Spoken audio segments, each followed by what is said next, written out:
Sir, on this past President's Night, 2017, I've chosen to reach back to an incident of many years ago to make a point. I speak not of my year as a president, but I speak of events that I have witnessed that involve Toastmasters who are senior in this club. The year was 1976. Wow. The place was Britannia Beach Hotel. Some of you don't know that place. It's on Paradise Island. A young Toastmaster, vibrant, full of life and energy, a tennis enthusiast, entered the room and silence fell. Judging by his motor skills, the entire room seemed to shout out in unison or in a noisy silence, "Oh no, he's drunk." Drunk, I say?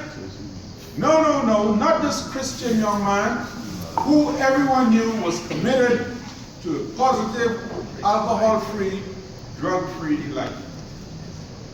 In answer to that unasked question, my mind shouted, "Oh no, not JC!" And I was right. Because with his permission, I think I'll say that a few weeks later, during a medical examination, it was revealed that JC needed corrective surgery to remove a brain tumor which interfered with his physical adeptness.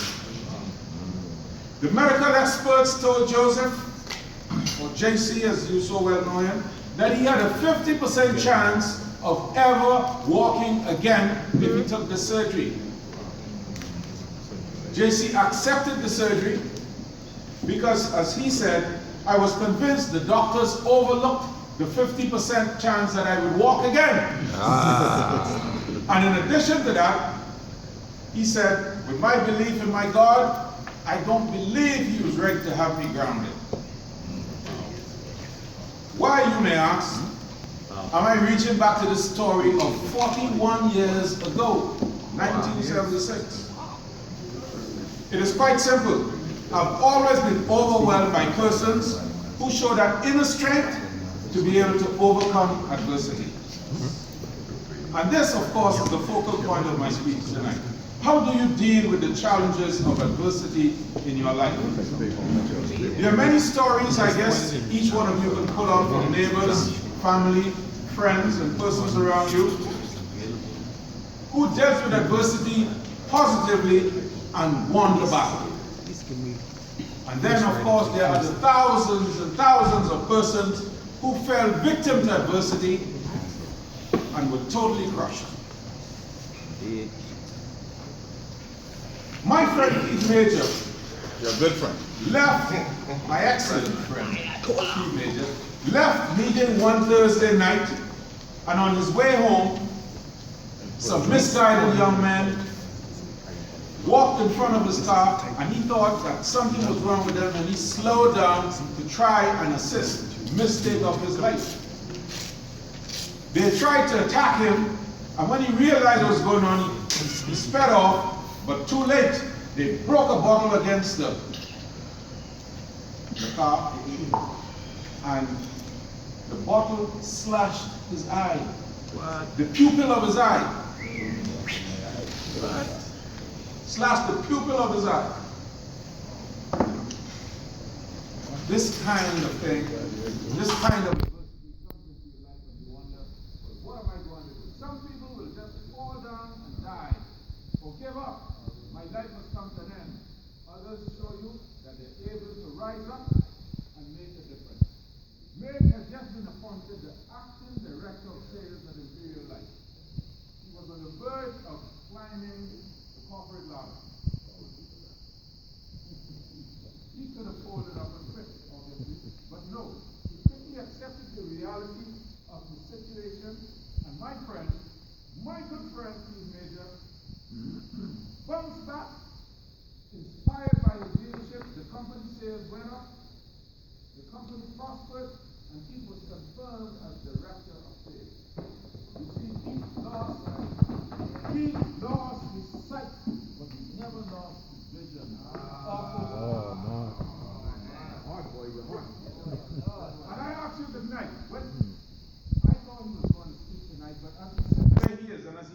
interacts with you. You look at him, he will look you straight on. You will never know that Keith has such a major problem in one eye. He has battled back, he's fought it, he's known how to take care of it, and today he looks you straight in the eye as though not one of his eyes has a problem. So he has dealt with it physically and mentally and won.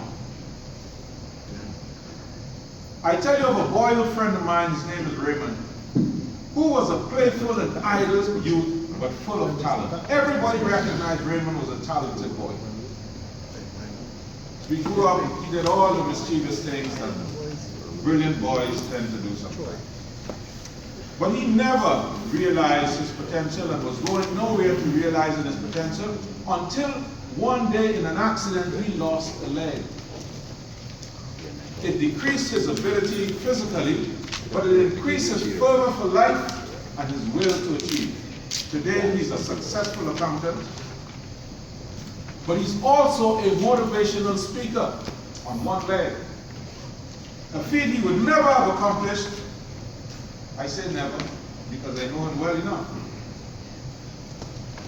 Unless he was not struck down by the unpredictability of adversity. So I ask you, my friends, I ask you, my fellow Toastmasters, what adversity are you struggling with tonight? What burden are you buried under? What hurdles stand in your pathway? What misfortune has convinced you that the air in your balloon is gone, and now you must remain with a limber? Yeah, but please, why are you looking at the novel bullets in the back here? Well, my friends, I have news for you. As a matter of fact, I have good news for you. Yeah. This is the time, I said, this is the time for you to rise up out of that mental state of torture. This is the time to cast aside the mist and the fog of self-pity. This is the time to reach deep, deep inside of you. This is the time, Toastmaster Hannah, to take that mental Viagra that will help your brain to rise once again. Brain. This is the time to deal with adversity, and it must begin within. Your inner strength is going to determine exactly how far you get, how far you reach, and how well you respond to the difficulty in your life. I ask, how did Joe, how did Keith deal so successfully with what Bishop Simeon Hall once called the bitter cup? You know Simeon Hall well enough. How are these men able to sing in sweet harmony the Negro spiritual, "We shall overcome"? From whence did their strength come? You have guessed it, they discovered that it must begin within. It is your inner strength that will help you to free yourself. And it's this soul-searching, introspective look from the deep recesses of the mind which causes the seeds of success and survival to be planted. These men of whom I speak were not focused on what they lost. No, no, no. They focused on what was available to them to reach new heights now that their arsenals had been downsized.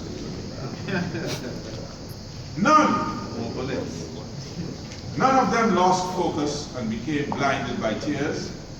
Oh, little men cry all day. They all accepted the reality that this imperfect body, in this imperfect world, would at some time suffer imperfection. But you must deal with your imperfection. You see, the it in my topic, it begins within, you must have the will to overcome. And the determination to move to the next strata, the next dimension, and ultimately to the next universe of your existence. You know, I remember calling Mage when he was in his hospital bed in Florida. And I said, "How you doing, buddy?" And he said, "Clem," in his guttural tone, "I'm painful, I'm puzzled, but I'm in high spirits, for never, never have I had a greater appreciation for the power of sight, albeit just one eye. That's my friend. And then sometime after that, after Joe's operation, I went to his home, spent a little time with him. You know, that's Clement. Clement will do this kind of thing. Go around. Clement. I'm of the past president, I'm the one that they call the little softy one. You are?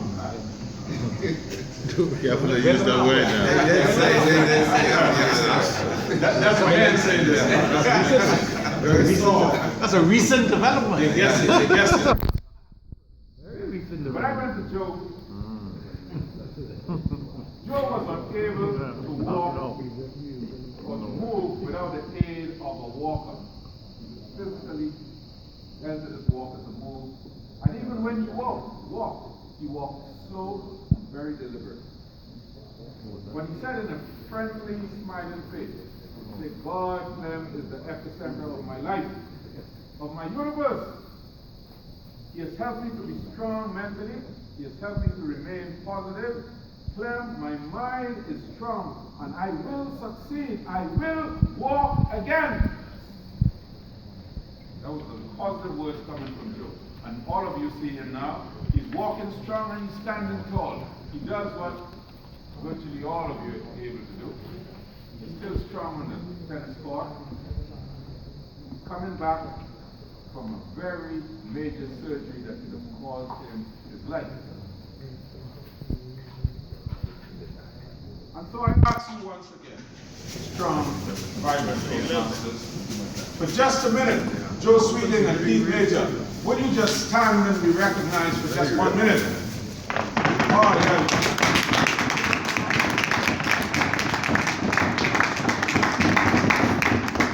I remind you that Joe says and Pete says, it must begin within. So whatever is standing in your way tonight, whatever is making you feel like you want to give up, whatever is causing your horizons to seem further away, yes, you can stop the mental hemorrhage. Yes, you can gain the power to stay strong. Yes, you can condition yourself to remain positive. Yes, you can have the will to win. If only you will just say with me tonight, gentlemen, it must begin within.